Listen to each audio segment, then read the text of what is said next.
kagum ning banal Espiritu, pupurian dakat parangalan, manggaman king alanangga.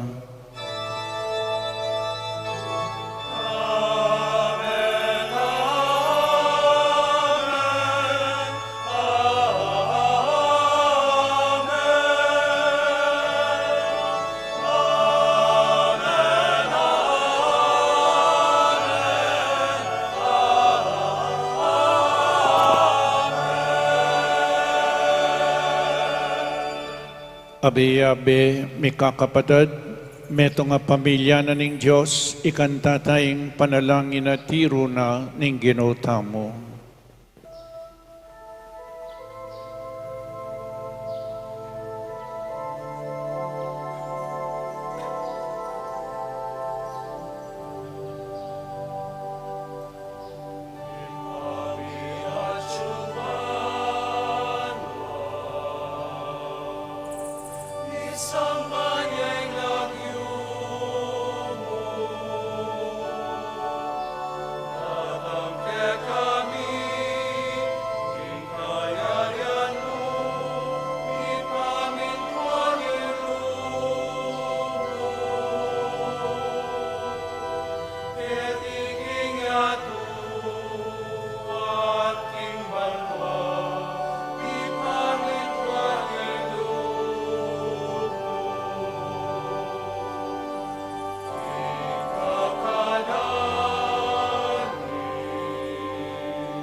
Ikabos mo kami, O Ginoo, king sablang marok. Malugod mong ipagkalubing kapayapan, king panawon mi. Banking kasaupaning kang pakalulo. Parati kaming mikabos, king kasalanan. At maligtas kami, king sablang kaligaligan. Kabang manenay kami kambening maligayang kapanaligan. King panyatan ng Jesucristong kaya kaming talapangabos.